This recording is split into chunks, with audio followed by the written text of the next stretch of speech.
Conrad, he leído y releído a Dickens, he leído y releído el Quijote, y luego, bueno, la novela de Tolstoy, Dostoyevsky, y yo creo que eso es todo. He sido derrotado por todas las novelas que he intentado.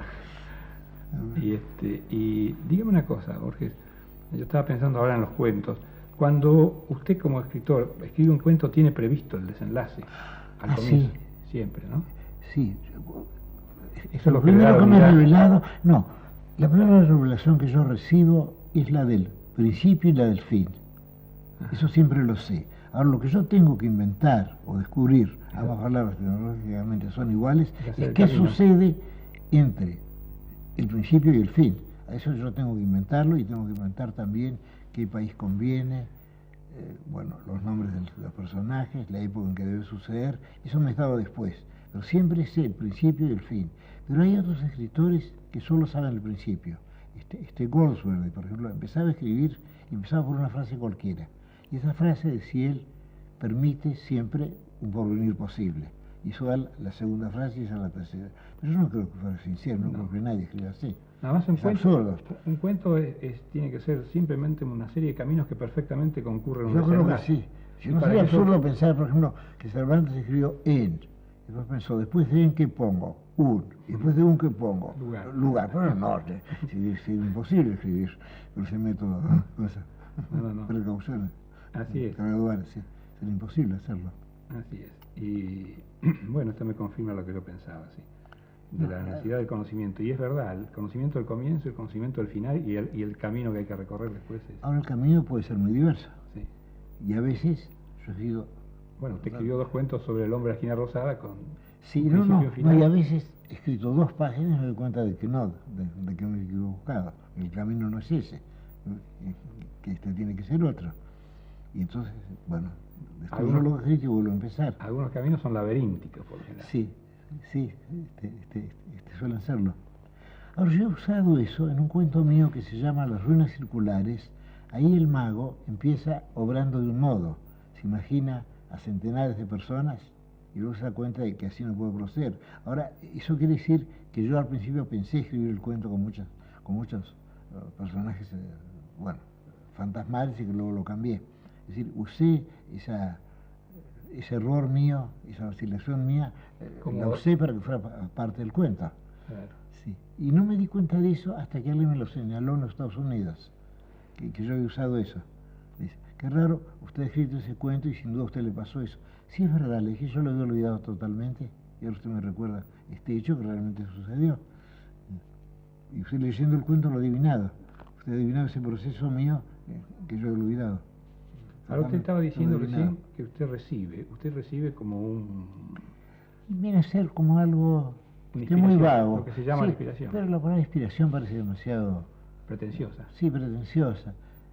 Bueno, yo sé que va a suceder algo, y lo que sucede es más o menos el principio y el fin de una fábula, digamos. Y luego tengo que averiguar, bueno, si eso debe ser contado en primera o en tercera persona, qué fecha conviene, qué país conviene, qué edad, qué nombre deben tener los personajes, en fin, todo eso por cuenta mía. Inspiraciones bastante vagas.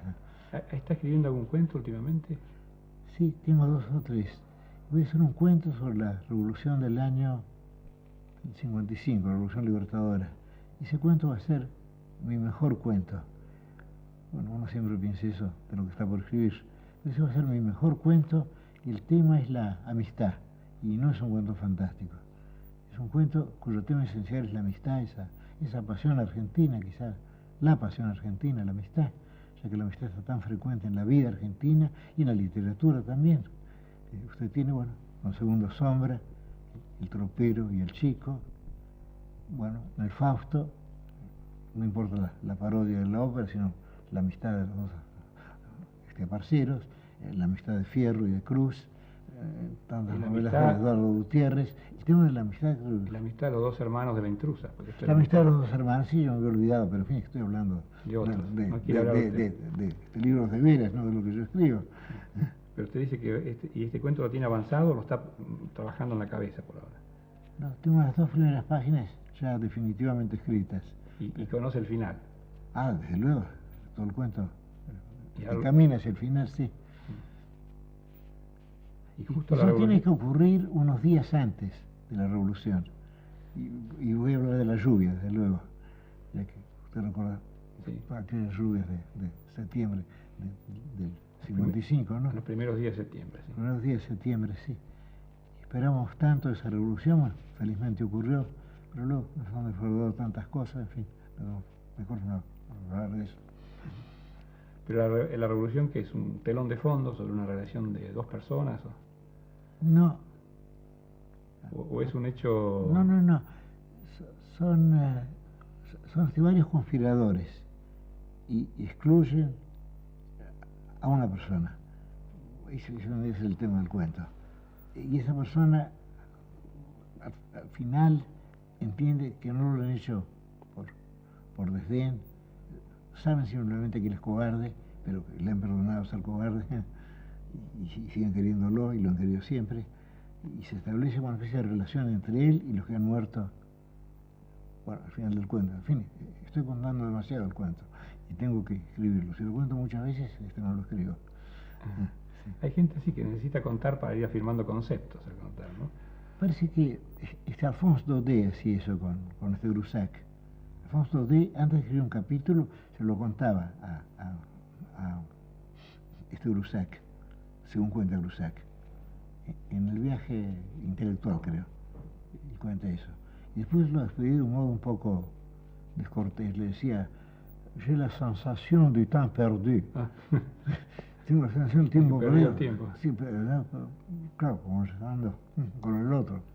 Rechazaba el hecho de haberle adelantado el cuento. Sí, posiblemente, pero parece que eso ocurría regularmente y que a veces, dice Groussac, era mejor el cuento narrado o el texto narrado al texto escrito. Y ahí venía lo del tiempo perdido. Sí. Tal vez era una intuición. Era como una intuición, sí, pero el tiempo lo perdía después escribiéndolo, según Groussac, sí. Mientras lo había contado, el cuento era más eficaz. ¿Quiere tomar otro vaso más de agua? Una excelente idea. Yo siempre estoy listo a tomar agua. Tan difícil de conseguir en los Estados Unidos, ¿eh? Me traen Coca-Cola, Pepsi-Cola, agua mineral, pero agua de veras no.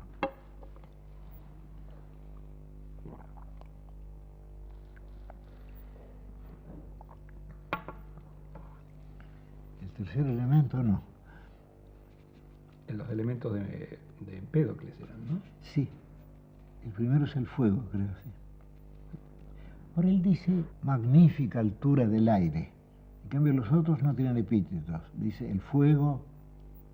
La tierra, el agua... No, sí, la tierra, el agua, y luego el aire sí, se detiene en el aire. Es lo que alimenta al resto. Sí, ahora para Heráclito no, el primer elemento es el fuego, todo está hecho de fuego, y para Tales todo de agua. Y luego vuelve Empédocles al este fuego como primer elemento, como elemento esencial. Qué raro que han desaparecido de la química esos elementos y perduran en la literatura, porque todo el mundo habla de los 4 elementos, y siguen siendo los 4 elementos. Para ningún físico lo son, desde luego, para ningún químico.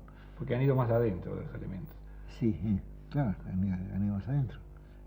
Pero sigue hablando de ellos. Sí, tienen un espléndido porvenir oral y literario, esos 4 elementos. Y la ciencia los liquidó. Claro. Carece de poesía la ciencia. Sí. Ellos dicen, por ejemplo, el fuego, que es el producto de una oxigenación. Claro, una combustión, claro, de modo que no puede ser un elemento primordial. Claro. Supone la combustión de otros elementos, sí. Y ahí se destruye la belleza. Bueno, porque es que no buscan la belleza, buscan otra cosa. Además no seamos ingratos con la ciencia. Si hemos llegado en este siglo a la luna, no es del todo inepta la ciencia. Así es. Sin embargo, su gran emoción del año pasado fue el viaje en globo, ¿no? Y sí, bueno, y también es una forma de ir hacia la luna. También, y además, el globo también es una invención. Así es. Bueno, el cuerpo humano es una máquina, desde luego, y quizá la más defectuosa de todas, ya que, bueno, consciente el dolor de muelas, por ejemplo, que es terrible. Y ya la segunda vez cualquier dolor es terrible, sí.